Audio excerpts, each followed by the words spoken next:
இன்றைக்கி ஒரு வால் ஹேங்கிங் நெட்டில் பார்த்து ட்ரை பண்ணலாம் அது மாதிரின்னு நினச்சேன். ஸோ அது நான் சூஸ் பண்ணிக்கிறது இந்த ஒயிட் ஃப்ளவர் ஷேப் மாதிரி ஒரு வால் ஹேங்கிங். ரேட் பார்த்தீங்கன்னா ₹1000. பட் அந்த ரேட்டுக்கு ஏற்ற குவாலிட்டி இருக்கும். நம்மக்கிட்ட உள்ள திங்ஸ் யூஸ் பண்ணி அதே மாதிரி மேக் பண்ணுறதுக்கு ட்ரை பண்ணியிருக்கேன். ஸோ வீடியோ ஃபுல்லாக பார்த்துட்டு அதே மாதிரி கொஞ்சமாவது இருந்துச்சான்னு கமெண்ட் பண்ணுங்கள். ஃபஸ்ட்டு வந்துட்டு கார்ட்போர்ட் பீஸ் எடுத்து அதுக்கு மேலே உள்ள லேயரை பிரித்து எடுத்துக்கிட்டேன். நெக்ஸ்ட்டு வந்துட்டு இதை நான் ஒரு ஷேப்பில் வளைஞ்ச மாதிரி கட் பண்ணி எடுத்துக்கிறேன். சின்னதில் 3 பீஸு, பெரியதில் 5 பீஸ் கட் பண்ணியிருக்கேன். நெக்ஸ்ட் இதுக்கு நான் ஒயிட் பெயிண்ட் பண்ணிவிட்டு பார்டரில் கோல்டு ஷேட் மாதிரி கொடுத்துக்கிறேன்.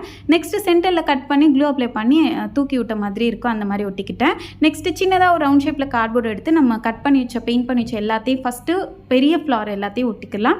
நெக்ஸ்ட்டு சின்ன 3 இதையும் வந்துட்டு ஒட்டிக்கலாம். ஃபைனலாக ரவுண்ட் ஷேப்பில் கார்ட்போர்ட் கட் பண்ணியிருக்கேன். அதுக்கு கோல்டு பெயிண்ட் பண்ணிட்டு சென்டரில் கட் பண்ணி இந்த மாதிரி வளைச்சி விட்டு ஒட்டி விட்டு சென்டர்லேயே ஒட்டியாச்சு. ஃபைனலாக பார்க்குறதுக்கு இப்படி தான் இருக்குது. ஸோ நெட்டில் உள்ள மாதிரி கொஞ்சமாக இருக்கான்னு சொல்லிட்டு முடிஞ்சால் ரேட்டிங்கும் கொடுங்க. இது வாலில் மாட்டணும்னு அவ்வளோ அழகாக இருந்துச்சு. எனக்கு ரொம்பவே பிடிச்சிருந்துச்சு. இந்த வீடியோ பிடிச்சிருந்துச்சுன்னா அப்படியே ஒரு லைக்